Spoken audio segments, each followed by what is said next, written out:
The most important journey of your life is not the one where you will find the willpower to press forward with a life you do not truly want, but rather to dare greatly, to lay it all on the line, to step over the horizon, to leap and trust that the road will rise to meet you. Brianna Weist. She nailed the chief component of freedom here. Not willpower, not reaching into my mind for assistance to do the thing I don't want to do. We're not talking about finishing your food here. We're delving into head versus heart living. The soul will help us realize what is the path to glorious abundance.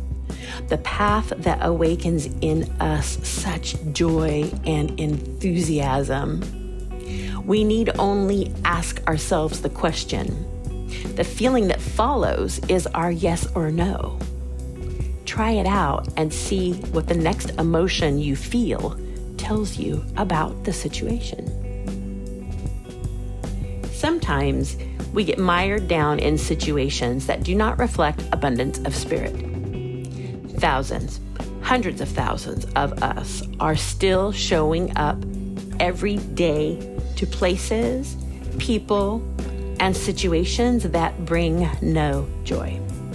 The life of have to. I have to stay because of the kids. I have to stay at this company to support my family. I have to go to church or I'll go to hell. I have to take what my boss dishes out because I need this job. I have to live here because of A, B, and C. This kind of life creates discontent and resentment. Each day is met with hitting the snooze button several times, shuffling through the morning with a weight on our heart, dread that this day will drag all the way to the end. Whomever or whatever has convinced us we must maintain and continue on in this matter eventually becomes the target of our resentment. Because if it weren't for fill in the blanks, I could be fill in the blanks. Sometimes we come alive on days off because those days are unfettered. Sometimes we don't, as these aren't really days off. They're days full of even more have-tos. The laundry, the sweeping, the dusting, the car wash, the meal prep. Sometimes a day off looks just like work days because they are finishing tasks with deadlines set by others. I used to live this life and I was convinced no other alternatives existed. I told myself, this is all I know how to do, and this is the most money I've ever made. I have to stay here. But what about this neighborhood sucks?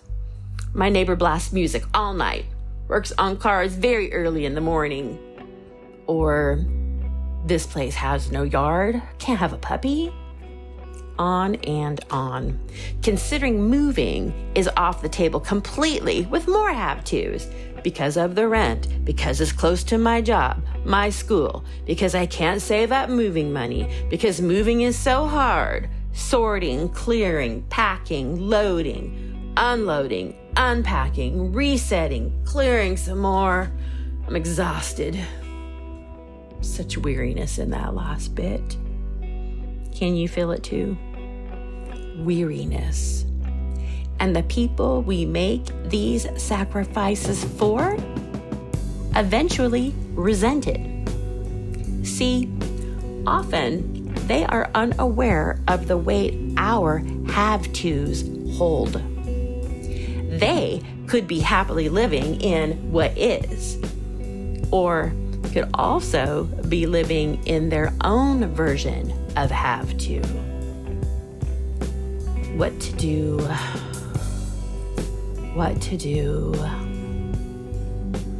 First thing, let a little hope for change in your heart.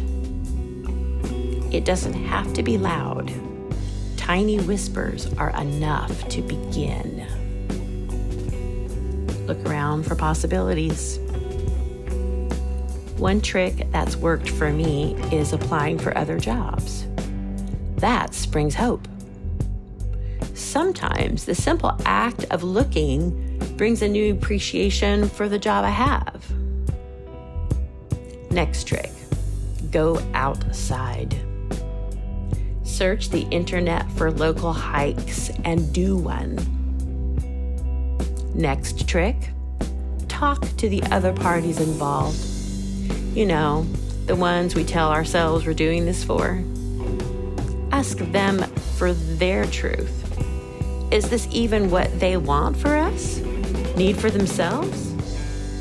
We might find all along they thought we wanted this, while they secretly hoped for that.